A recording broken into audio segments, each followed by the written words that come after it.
হলো নতুন আতঙ্ক, আর যার জেরে রীতিমতো ঘুম উড়েছে পূর্ব বর্ধমানের এই এলাকার বাসিন্দাদের। পূর্ব বর্ধমান জেলার অন্তর্গত একটি ব্লক হলো পূর্বস্থলী 1 নম্বর ব্লক, আর এই ব্লকের কিশোরীগঞ্জ এলাকায় শুরু হয়েছে ভাঙন। পূর্বস্থলী 1 নম্বর ব্লকের নসরতপুর পঞ্চায়েতের অন্তর্গত কিশোরীগঞ্জ গ্রামের মূল যোগাযোগ ব্যবস্থা নৌকা। এই গ্রাম ভাগীরথী নদীর দ্বারা জেলার মূল ভূখণ্ড থেকে বিচ্ছিন্ন, আর গ্রামের মধ্যে নদী বরাবর যে রাস্তা রয়েছে সেই রাস্তাতেই ভয়াবহভাবে শুরু হয়েছে ভাঙন। ইতিমধ্যেই বেশ কিছুটা রাস্তা চলে গিয়েছে নদী গর্ভে। এছাড়াও যেখানে ভাঙন হয়েছে তার থেকে কিছুটা দূরেই রয়েছে কিশোরীগঞ্জ প্রাথমিক বিদ্যালয়। স্কুল সহ পড়ুয়াদের পড়াশোনার ক্ষতির কথা ভেবে বর্তমানে চরম আতঙ্কে রয়েছেন গ্রামবাসীরা। এই প্রসঙ্গে সন্তু মণ্ডল নামের এক স্থানীয় বাসিন্দা বলেন, আমাদের এখানে কোনোদিনই ভাঙনের জন্য কাজ হয়নি এখানে, আর আমরা বহুতবার পঞ্চায়েতকে জানিয়েছি, সেখান থেকেও কোনো আমরা উপকারিতা পাইনি এখনো পর্যন্ত। প্রত্যেক বছর জল বাড়াবাড়ি যখনই হয় তখনই আমাদের এই ভাঙন শুরু হয়ে যায়।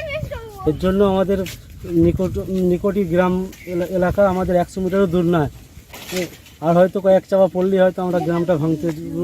আমাদের এখানে চলাচলের পথেই হচ্ছে নৌকা, আর একটাই রোড হচ্ছে এটা মেন রোড যদি ভেঙে যায় তাহলে আমরা যাতায়াত করতে পারবো না।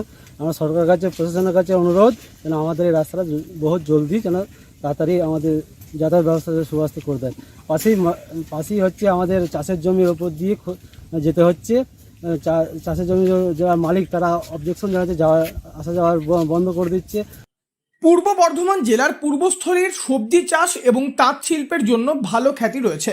সেরকমই পূর্বস্থলী 1 নম্বর ব্লকের এই কিশোরীগঞ্জ গ্রামের বাসিন্দারাও কৃষিকাজের উপরেই নির্ভরশীল। তবে বেশ কয়েকজন রয়েছেন যারা এখনও তাঁত শিল্পের সঙ্গেই যুক্ত। এই গ্রামেই প্রায় 2 দশক আগে বন্যার সময় গ্রামবাসীদের চরম ক্ষতির সম্মুখীন হতে হয়েছিল। সেই সময় কারো বাড়ি পড়েছিল ভাঙনের কবলে, আবার কারো চাষের জমি তলিয়ে গিয়েছিল নদী গর্ভে। ঠিক সেরকম ভাবেই আবারও এবার বাড়ি জমি নিয়ে চরম চিন্তায় রয়েছেন গ্রামবাসীরা। এই প্রসঙ্গে বলাই হালদার নামের এক গ্রামবাসী বলেন, আমাদের এখন ভয় ঢুকে গেছে, শরীর নিয়ে যে ভেঙে সব চলে যেতে পারে, এর তো কোনো মাপ নেই। এর যোগাযোগ বিচ্ছিন্ন হয়ে যাবে তো। এই যে কীভাবে এখনো যে কীভাবে ভাঙবে তার তো ঠিক নেই। ভাঙন হচ্ছে এখনো? হ্যাঁ, কোনো ওই যে ভেঙেছে, এইটা এখনই পড়লো। গ্রামবাসীদের কথায় এই কিশোরীগঞ্জ গ্রামের ভাঙন প্রসঙ্গে তারা একাধিক জায়গায় জানিয়েছেন। প্রশাসনিক মহলেও এই সমস্যার স্থায়ী সমাধানের জন্য আর্জি জানিয়েও কোনো লাভ হয়নি। স্থায়ীভাবে এখনো কোনো কাজ হয়নি বলেই আক্ষেপ গ্রামবাসীদের। বর্তমানে ভাঙন থেকে কিছুটা দূরত্বেই রয়েছে বসতবাড়ি।